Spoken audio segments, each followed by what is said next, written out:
যদি থাকে মন, কোথায় এভারেস্ট, কোথায় সুন্দরবন, মানুষের ক্ষমতা এমন।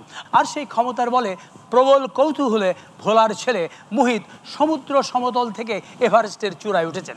এম এ মুহিত পৃথিবীর একমাত্র বাঙালি যিনি উত্তর ও দক্ষিণ অর্থাৎ নেপাল ও তিব্বত এই দুই দিক থেকেই এভারেস্টে আরোহণ করেছেন।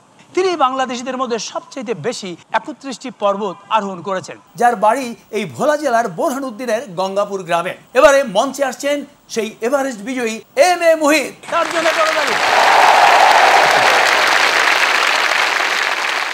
মুহিত, আপনাকে ইত্যাদিতে স্বাগত। আপনি যেমন ভোলার গৌরব, তেমনি আপনি দেশেরও গৌরব।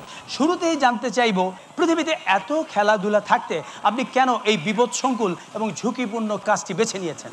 আসলে আমি ছোটবেলা থেকেই প্রকৃতি খুব পছন্দ করি। প্রকৃতির একটি উপাদান পাখি। আমি পাখি দেখতে আমাদের পাহাড়ে যাই। আমাদের পাহাড়ে বিশেষ কিছু পাখি থাকে যেটা সমতলে দেখা যায় না। পাখি দেখতে সে উচ্চতা হেঁটে হেঁটে পাহাড়ে যাওয়া, তারপর উচ্চতার প্রতি আকর্ষণ, তারপরে পর্বতারোহী হওয়া। মুহিত, আপনি পর্বত আরোহণ করতে গিয়ে পরপর 3 বার মৃত্যু ঝুঁকিতে পড়েছিলেন, কিভাবে একটু বলবেন? অনেক কারণে মানুষ পর্বতে মারা যায়, তার মধ্যে সবচেয়ে ভয়ঙ্কর হলো তুষার ধস। বরফ ভেঙে পড়ে, শত শত টন বরফ ভেঙে পড়ে। ওরকম 2010-এ একবার আমি 1 ঘন্টার জন্য বেঁচে যাই।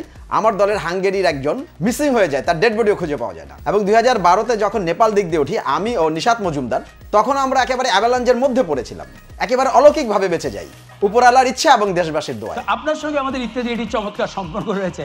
2012 সালে আপনি এবং নিশাত যখন এভারেস্টের চূড়ায় উঠেছিলেন, আমরা দেখেছি আপনাদের দুজনের হাতেই ছিল ইত্যাদি লেখাটি। তখন আপনাদের অনুভূতি কেমন ছিল? আসলে এভারেস্টের উপরে যখন আমি উঠি, আসলে এভারেস্টে তখন আমার মনে হচ্ছিল যে আমি টপ অফ দ্য ওয়ার্ল্ডে আছি। আমি মনে করি ইত্যাদি বাংলাদেশের এমন একটি অনুষ্ঠান যেটা জনপ্রিয়তায় এভারেস্ট সম উচ্চতায় পৌঁছেছে। ওই ভালো লাগা থেকে ইত্যাদির লোগো আমরা এভারেস্টের চূড়ায় নিয়ে যাই। অনেক ধন্যবাদ, অনেক ধন্যবাদ। ইত্যাদির দর্শকদের জন্য কিছু বলার আছে, বিশেষ করে তরুণ সমাজ? আমি মনে করি প্রত্যেকটা মানুষের জীবনে একটা এভারেস্ট আছে। সে নিজেকে কোথায় দেখতে চায়, কোথায় যেতে চায়। সবাইকে যে আমার মতো মাউন্ট এভারেস্ট জয় করতে হবে এমন না। যার যার স্বপ্ন তার এভারেস্ট। আমি যদি ধৈর্য ধরে আমার স্বপ্নের পিছনে লেগে থাকি, এভাবে আমাদের দেশের তরুণরা অনেক এভারেস্ট জয় করতে পারে। অর্থাৎ তাকে সেই স্বপ্নের এভারেস্টে পৌঁছতে হবে। জি, অনেক ধন্যবাদ। ধন্যবাদ।